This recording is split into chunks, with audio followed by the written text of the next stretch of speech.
Jean Leonetti, au départ, le projet de nouvelle organisation de Sophia Antipolis s'appelait Sophia 2030. Aujourd'hui, on est plutôt sur Sophia 2020. C'est le signe de la volonté d'accélérer le processus. Oui, il faut aller plus vite. Il faut aller plus vite, plus loin, plus fort, comme le dirait devise olympique. On est dans une situation où on a une capacité de développer Sophia dans les prochaines années. À la fois pour la rendre plus accessible, c'est les transports. Pour préserver son environnement, c'est essentiel. Pour y créer à la fois de l'habitat et du développement économique. Et donc on a une opportunité, c'est qu'il y a quelques années, l'État a mis à disposition ces terrains et on a élaboré un projet. Aujourd'hui, ce projet, avec un pilotage stratégique qui est fait par l'université et la recherche d'un côté, les institutions, l'État et les collectivités de l'autre, et enfin le troisième et je dirais l'essentiel, le club des dirigeants, c'est-à-dire les forces économiques, on est d'accord et on valide ce projet.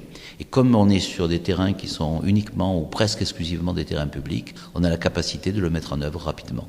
Et donc oui, il y a bien sûr un Sophia 2030, 2040, mais il y a un Sophia 2020, et ce Sophia 2020, il peut installer 400 000 m² de surface d'habitat et de surface économique, et l'État met à disposition, comme il s'y était engagé il y a 3 ans, 95 hectares pour permettre ce développement en association avec les collectivités. Après le consensus que vous espérez obtenir aujourd'hui, de nouvelles ZAC vont démarrer donc dès septembre.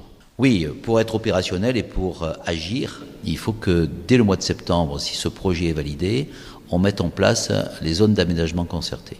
Ces ZAC, elles permettent effectivement, à partir de la valorisation du terrain, de financer 200 millions d'euros de développement économique et d'habitat. Ça veut donc dire que oui, septembre, octobre, novembre, décembre, les ZAC sont lancés. Avant la fin 2014, les premiers travaux commencent. Avant la fin 2020, l'ensemble du nouveau paysage de Sophia Antipolis est installé. 3 ZAC avec des objectifs un peu différents. Oui, une ZAC au Closone qui a déjà été bien élaborée et bien réfléchie, qui est surtout une ZAC économique avec une part commerciale non négligeable. Une ZAC sur les 3 moulins où il y a à la fois du parc sportif mais aussi de l'habitat et de l'économie en entrée de Sophia, et puis compléter sur Saint-Philippe l'ensemble des installations qui y sont déjà, et en particulier l'endroit d'où on parle qui est Sophiatech, le pôle universitaire de Sophia Antipolis. Et puis le Fuguéré, c'est les terrains de l'État. Et sur le Fuguéré, la cité du savoir, c'est-à-dire à la fois de l'habitat universitaire, mais aussi du développement économique, de la recherche, et une connexion avec la place Sophie Laffitte par une innovation qui est le Sophiclable. Dans les Alpes-Maritimes, on sait ce que c'est qu'un téléphérique, hein, et on sait combien ça peut être utile et rapidement installé.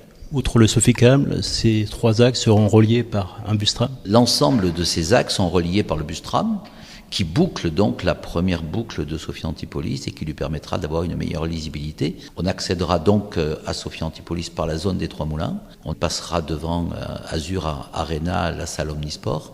Puis ensuite, on partira vers le site universitaire à Biot, à Saint-Philippe, et vers les Clozones, zone économique. Et on relie l'ensemble par la cité du savoir et la zone du Fuguéré. Donc on voit bien que là, on est dans une situation rapidement opérationnelle. On a un consensus sur le projet. On a la capacité opérationnelle, puisque c'est des terrains qui appartiennent presque exclusivement aux collectivités ou à l'État, terrain public, et donc on peut mettre en œuvre ce projet. Et je pense que c'est une réponse de confiance et d'innovation face à une crise économique que l'on traverse, mais en même temps à un Sophia Antipolis qui continue à créer de l'emploi malgré la crise. Aux 3 moulins, vous allez pouvoir faire 1000 logements, des logements qui manquent cruellement à Sophia Antipolis. Oui, les logements manquent à Antibes et ils manquent à Sophia Antipolis. Il était donc logique qu'on réfléchisse et qu'on s'investisse pour faire de la zone des 3 moulins une zone à 3 projets. Un projet, bien sûr, sport-loisirs avec la salle Omnisport Azur Arena qui s'y est installée. Et puis un projet habitat qui sera en bordure d'autoroute mais à distance des nuisances sonores et qui permet donc une connexion facile avec Sophia mais avec le reste du département. Pour que les actifs puissent trouver de l'habitat. Et puis enfin, en bordure d'autoroute, une zone d'activité économique forte, parce que c'est un des terrains les plus convoités des Alpes-Maritimes en termes d'implantation économique. A priori, pour ce projet, vous ne devriez pas avoir trop de problèmes de financement, puisque ces ZAC attirent déjà des aménageurs.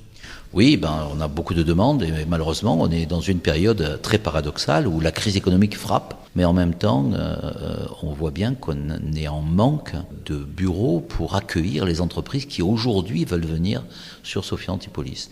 Donc il faut qu'on réponde à cette demande et c'est une façon aussi de dire, dans les 5 ans qui viennent, on va répondre à la demande qui existe et qu'on ne peut satisfaire à l'heure actuelle.